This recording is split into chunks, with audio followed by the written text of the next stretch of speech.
World heart day के मौके पर हमारी बात हो रही है Ayushman heart care centre Bikaner के एचओडी डॉक्टर BL स्वामी से। सर, आपसे जानना चाहेंगे डिस्लिपिडेमिया क्या है और इसके लक्षण क्या होते हैं? डिस्लिपिडेमिया एक्चुअली एक एसिम्प्टोमेटिक डिजीज है जिसमें पेशेंट को कुछ पता नहीं होता कि उसको क्या दिक्कत है। पर ये क्या है कि डिस्लिपिडेमिया से ब्लड में जो अपना एबनॉर्मल फैट है, दो तरह का होता है, एक गुड फैट एक बैड फैट होता है। तो बैड फैट का लेवल जब हाई हो जाता है अपनी भाषा में उसे डिस्लिपिडेमिया बोलते हैं। डॉक्टर साहब, नॉर्मल ब्लड कोलेस्ट्रॉल, LDL और HDL लेवल क्या होते हैं?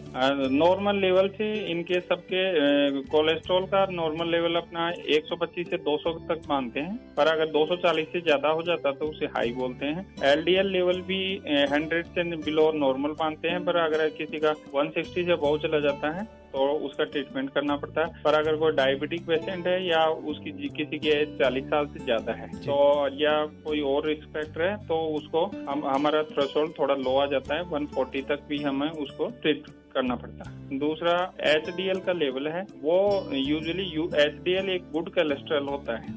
HDL का फीमेल में 50 से ऊपर और मेल में 40 से ऊपर नॉर्मल वैल्यू मानती है। अगर इससे नीचे होता है तो जो लेवल है वो एबनॉर्मल माना। सर, आपसे जानना चाहेंगे डिस्लिपिडेमिया के पेशेंट्स को कब कब अपना कोलेस्ट्रॉल चेक कराते रहना चाहिए?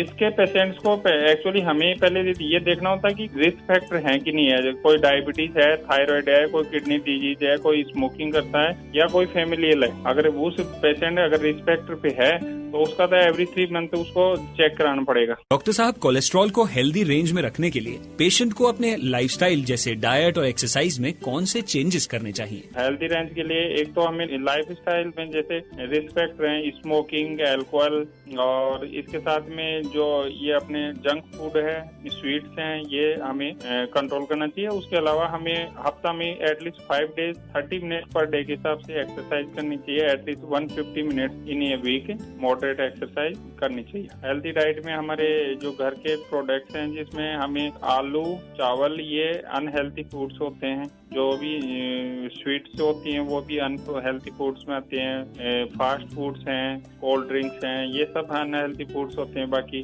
गेहूं की बनी रोटी, इसके अलावा आपके घर की सब्जियां, ये सब चीजें हेल्दी फूड्स में आती हैं। सर, डिस्लिपिडेमिया के इलाज के लिए कौन सी दवाइयाँ इस्तेमाल की जाती हैं और उनका क्या फायदा होता है? डिस्लिपिडेमिया में अगर आपका LDL अगर हाई है तो हम स्टेटिन यूज करते हैं। अगर स्टेटिन से कंट्रोल नहीं होता तो PCS के 9 इनहिबिटर यूज करते हैं।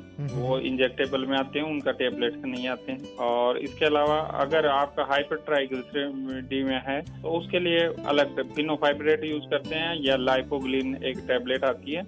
इसके अलावा सबसे इम्पोर्टेंट तो यही है, डिस्लिपिडेमिया एक एसिम्प्टोमेटिक डिजीज है, तो इसमें कोई ये ना समझे कि डिस्लिपिडेमिया मेरे तो कोई दिक्कत नहीं है, मेरे को डिस्लिपिडेमिया नहीं हो सकता। सबसे इम्पोर्टेंट यही चीज है। अगर आपको रिस्क फैक्टर है तो हो सकता है डिस्लिपिडेमिया हो, पर आपको कोई दिक्कत नहीं हो।